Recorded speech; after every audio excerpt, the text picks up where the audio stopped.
여인이 이르되 청하건대 당신의 여종을 용납하여 한 말씀을 내 주 왕께 여쭙게 하옵소서 하니 그가 이르되 말하라 하니라. 여인이 이르되 그러면 어찌하여 왕께서 하나님의 백성에게 대하여 이 같은 생각을 하셨나이까? 이 말씀을 하심으로 왕께서 죄 있는 사람같이 되심은 그 내쫓긴 자를 왕께서 집으로 돌아오게 하지 아니하심이니이다. 우리는 필경 죽으리니 땅에 쏟아진 물을 다시 담지 못한 같을 것이오나 하나님은 생명을 빼앗지 아니하시고 방책을 베푸사 내쫓는 자가 하나님께 버린 자가 되지 아니하게 하시나이다. 이제 내가 와서 내 주 왕께 이 말씀을 여쭙는 것은 백성들이 나를 두렵게 하므로 당신의 여종이 스스로 말하기를 내가 왕께 여쭈오면 혹시 종이 청하는 것을 왕께서 시행하실 것이라.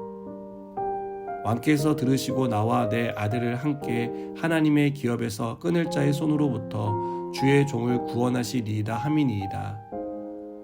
당신의 여종이 또 스스로 말하기를 내 주 왕의 말씀이 나의 위로가 되기를 원한다 하였사오니 이는 내 주 왕께서 하나님의 사자같이 성과 악을 분간하심이니이다.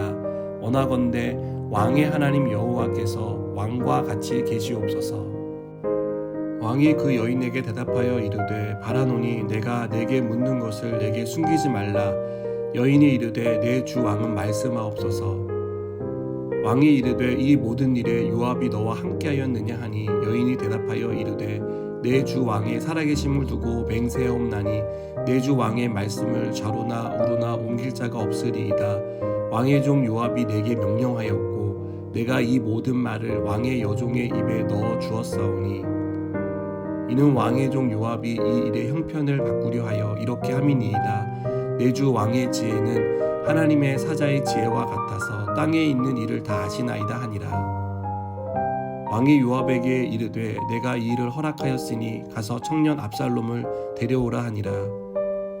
요압이 땅에 엎드려 절하고 왕을 위하여 복을 빌고 요압이 이르되 내 주 왕이여 종의 구함을 왕이 허락하시니 종이 왕 앞에서 은혜 입은 줄을 오늘 아나이다 하고 요압이 일어나 그슬로 가서 압살롬을 데리고 예루살렘으로 오니 왕이 이르되 그를 그의 집으로 물러가게 하여 내 얼굴을 볼 수 없게 하라 하매 압살롬이 자기 집으로 돌아가고 왕의 얼굴을 보지 못하니라. 아멘. 훈육은 품성이나 도덕을 가르쳐 기른다는 뜻을 가지고 있습니다. 그리고 이 품성과 도덕은 사람으로서 마땅히 해야 할 바를 가르치는 것이라고 생각합니다. 아무것도 모르는 아이를 훈육하는 일은 생각만큼 쉽지 않습니다. 가르쳐야 할 것이 많기 때문이죠. 무엇이 바른 것인지, 어떻게 행동하는 것이 옳은 것인지를 하나하나 가르쳐 주어야 합니다. 그 과정에서 인정과 격려가 필요하지만 때론 잘못한 일에 대한 꾸지람도 포함되어 있습니다. 이렇게 쉽지 않은 훈육을 하는 이유는 사랑하기 때문입니다. 훈육의 방법은 앞서 말씀드린 것처럼 다양하지만 훈육은 사랑이 바탕이 되어야 할 수 있는 것입니다.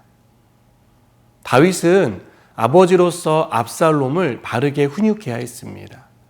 자녀를 사랑하는 만큼 압살롬의 잘못된 행동에 대해 무엇이 잘못되었는지 분명하게 가르쳐 주어야 했습니다.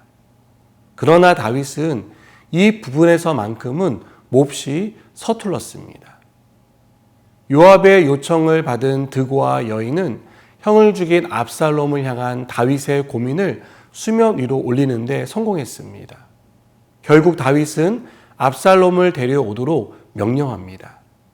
하지만 이후에 보이는 다윗의 모습은 왜? 라는 의문을 남깁니다.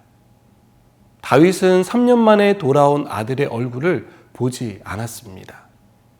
집으로 돌아오도록 허락은 했지만 여전히 압살롬에 대한 불편한 마음을 가지고 있었던 것 같습니다.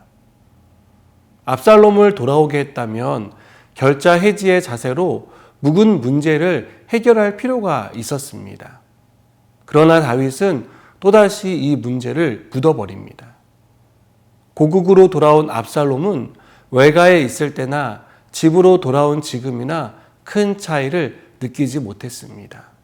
오히려 마음은 더 불편해졌고 아버지에 대한 원망은 더 쌓여갔습니다.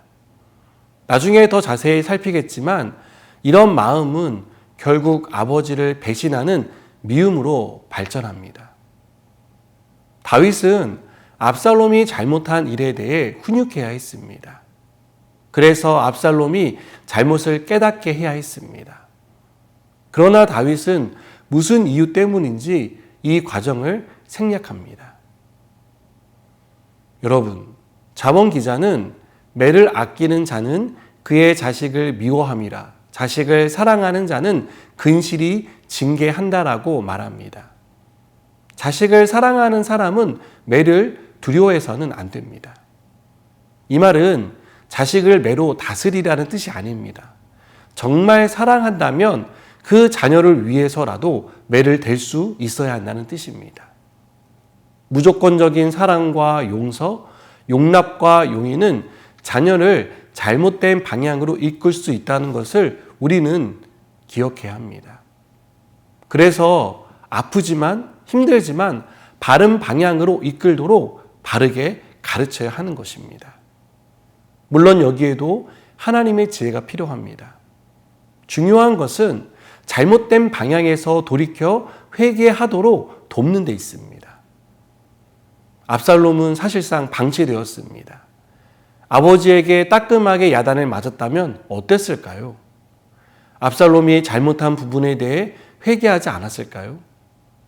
사랑하는 여러분, 정의를 외면한 사랑은 참된 사랑이 될 수 없습니다. 좋은 게 좋다는 식의 해결 방법은 절대로 자녀를 바른 길로 인도할 수 없다는 것을 기억하시기 바랍니다.